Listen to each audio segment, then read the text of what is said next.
Setelah ditinggal Gus Imin, kini Prabowo Subianto mencari cara untuk bisa menambah lemahnya suara di wilayah Jawa Timur yang menjadi basis NU. Prabowo mulai mendekati tokoh NU mulai dari Gubernur Jawa Timur Kofifa Indar Parawansa hingga terbaru Putri Presiden keempat RI Yeni Wahid. Apakah memang betul kini Prabowo tengah membidik Nahdliyin untuk menjadi cawapres pendampingnya? Lalu bagaimana dengan nama-nama cawapres yang sudah disodorkan oleh partai koalisi? Kita akan membahasnya dengan narasumber kami malam hari ini. Ada politikus Partai Gerindra Andre Rosiade, Ketua DPP Partai Golkar Dev Laksono, dan Direktur Eksekutif Lembaga Survei Indonesia Jayadi Hanan. Selamat malam Bang Andre, Mas Dev, dan juga Mas Hanan. Ya. Selamat malam. Gimana kabarnya?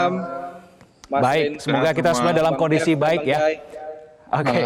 Ya. Saya ke Bang Andre terlebih dahulu. Bang Andre, kelihatannya kemarin pertemuan dengan Yeni Wahid tone-nya positif ya, Bang Andre? Ya, alhamdulillah tone-nya positif ya. Tapi saya mau mengklarifikasi dulu pernyataan Metro TV tadi bahwa kubu Pak Prabowo terburu-buru untuk bertemu Mbak Yeni. Saya ingin sampaikan bahwa rencana pertemuan Mbak Yeni dengan Pak Prabowo ini sudah lama diagendakan. Bahkan waktu 16 Agustus setelah sidang paripurna DPR RI, di saat Pak Prabowo lagi mengantri mobil keluar setelah sidang paripurna, itu Pak Prabowo lagi ngantri, di depannya ada terlihat Bu Sinta dan Mbak Yeni. Itu Pak Prabowo langsung mendatangi Bu Sinta, langsung salim, cium tangan, lalu berjanji diskusi dengan Mbak Yeni untuk bertemu, merencanakan pertemuan itu di 16 Agustus.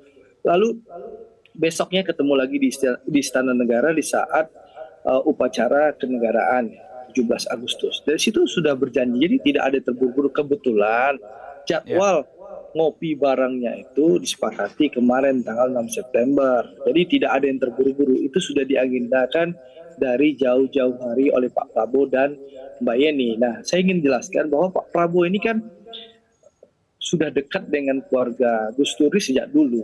Eyangnya Pak Prabowo, Eyang Margono, itu bertetangga dengan eyangnya Mbak Yeni, Kiai Haji Wahid Hasyim di Matraman. Bahkan Pak Prabowo sejak muda itu sudah dekat dengan Gus Dur. Bahkan beliau salah satu tokoh yang bisa masuk kamar Gus Dur. Bahkan suka mijit-mijit Gus Dur sejak mudanya.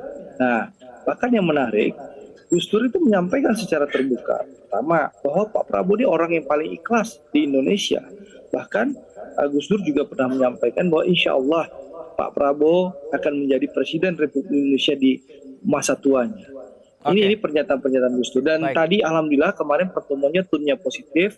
Mbak ini sudah menjelaskan bahwa secara rasional setelah diskusi dengan Pak Prabowo, secara rasional tentu pilihan tepat adalah Pak Prabowo karena visi dan misi dan membawa aspirasi yang tepat untuk kepentingan bangsa saat ini, apalagi situasi geopolitik. Kita butuh pemimpin yang ngerti geopolitik dan juga geostrategi. Itu disampaikan oleh Mbak Yeni. Baik, Bang Andre, berarti kalau Anda katakan ini sebenarnya sudah direncanakan sejak tanggal 16 Agustus 2023 kemarin, berarti ini sekaligus menepis bahwa pertemuan Pak Prabowo dengan Mbak Yeni ini sebagai respon setelah ditinggal oleh Gus Imin? Iya, tentu ini kan sudah diagendakan dari jauh-jauh. Tapi yang paling menarik ya, Reno, pernyataan Mbak Yeni itu yang menyebutkan yang mungkin terlewatkan oleh kita semua, maka wajib bagi saya sebagai representasi dari kelompok Gus Dur untuk berkomunikasi intens dengan Mas Bowo untuk mendengarkan kebijakan-kebijakan beliau dan memberikan aspirasi kita tentang negara ke depan harus seperti apa. Jadi memang Mbak Yeni itu datang bertemu Pak Prabowo sebagai representasi kelompok Gus Dur gitu. Ya, ini Mbak Yeni datang ingin mengetahui dan menggali lebih dalam soal visi dan misi dan harapan Indonesia ke depan di bawah kepemimpinan Pak Prabowo nanti. Nah, secara rasional kemarin Mbak Yeni sudah menegaskan bahwa beliau sudah cocok dengan Pak Prabowo. Tinggal secara spiritual di mana Mbak Yeni kemungkinan akan datang ke Jombang.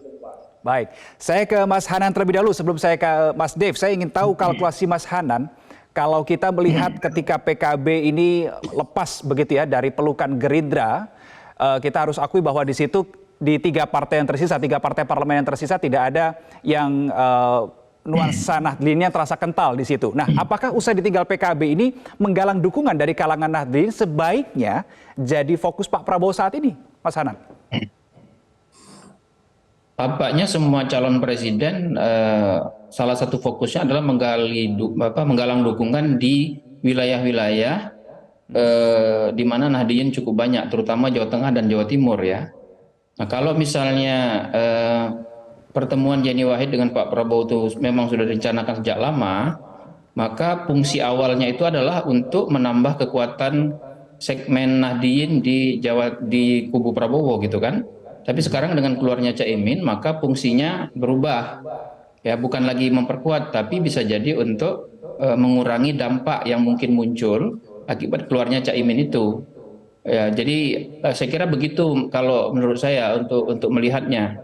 Nah, mengapa hal-hal ini perlu dilakukan oleh semua calon presiden? Kalau terkait dengan pemilih Nahdien, jangan lupa pemilih Nahdien itu kan jumlah yang merasa Nahdien di Indonesia itu besar.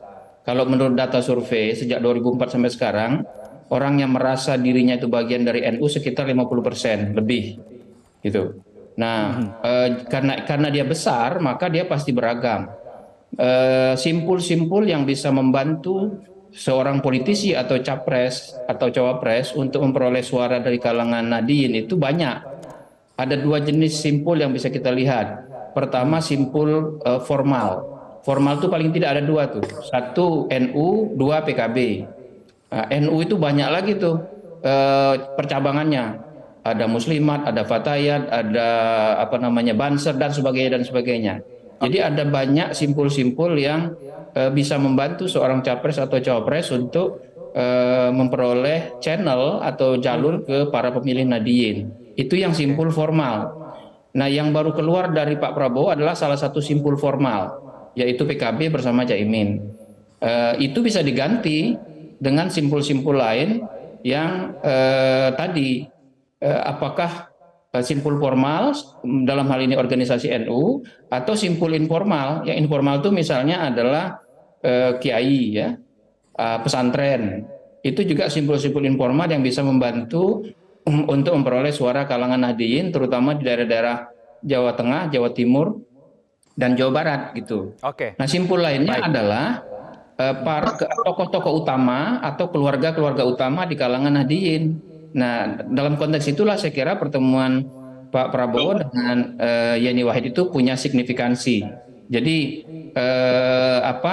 tidak cukup bagi seorang capres atau cawapres atau salah satu koalisi kalau dia ingin memenangkan Jawa Tengah dan Jawa Timur misalnya melalui suara kaum Nahdien itu dia tidak cukup hanya mengandalkan satu simpul saja. Oke. Dan simpul-simpul itu belum tentu sikapnya sama semua, begitu. Oke, baik. Saya ke Mas Dev setelah kita mendengar kalkulasi dari Mas Hanan seperti itu ya, Mas Dev, dan juga kita melihat dinamika politik terkini. Saya mau tahu nih, fokus Golkar apakah nanti akan terus mendorong kadernya untuk mendampingi Pak Prabowo, atau fokusnya adalah memenangkan kompetisi? Ya gini, kita tentu target utamanya adalah menang kompetisi. Kita masuk ke dalam sebuah koalisi mendukung pencalonan Presiden Pak Prabowo. Kenapa? Karena kita yakin bahwa kita bisa menang.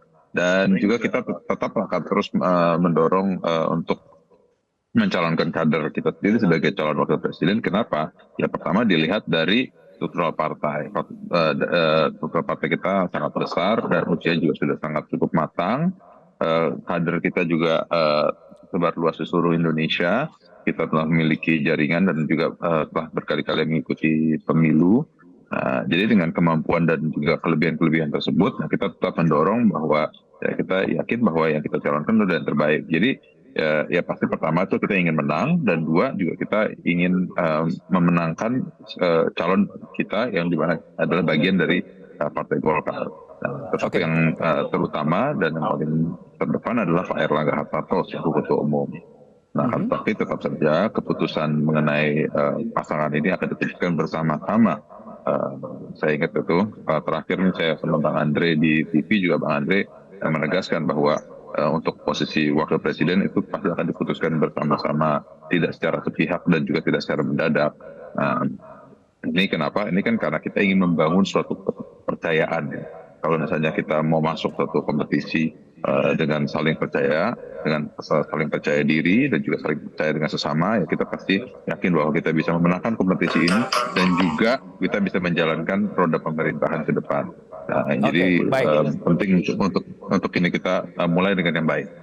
Baik, saya kembali ke Mas Hanan. Jadi kalau dari kalangan Nahdlin tadi, menurut Anda lebih cocok hanya dijadikan melengkapi suatu koalisi dan melengkapi figur baca pres wapres, atau sebaiknya dijadikan baca wapresnya sekalian? Ini lebih aman yang mana menurut Anda? Atau mengangkat baca wapres yang sudah disodorkan oleh partai koalisi? Ya tentu ada banyak perhitungannya ya. Kalau tujuannya adalah meyakinkan warga NU misalnya atau warga Jawa Timur bahwa suara mereka atau aspirasi mereka pasti disalurkan oleh capres-cawapres yang ada, maka ya secara simbolik memang yang paling kuat adalah dengan memasang kader yang dianggap punya afiliasi langsung dengan misalnya warga NU gitu. Dan itu pernah dilakukan oleh Pak Jokowi ya pada tahun 2019 lalu. Itu salah satu contoh yang bisa dilakukan. Dan tapi ada cara lain. Cara lain adalah memastikan agar lebih banyak simpul-simpul formal dan informal yang saya sebut tadi dari NU misalnya atau dari wilayah tertentu seperti Jawa Tengah dan Jawa Timur berada di kubu koalisi tersebut dan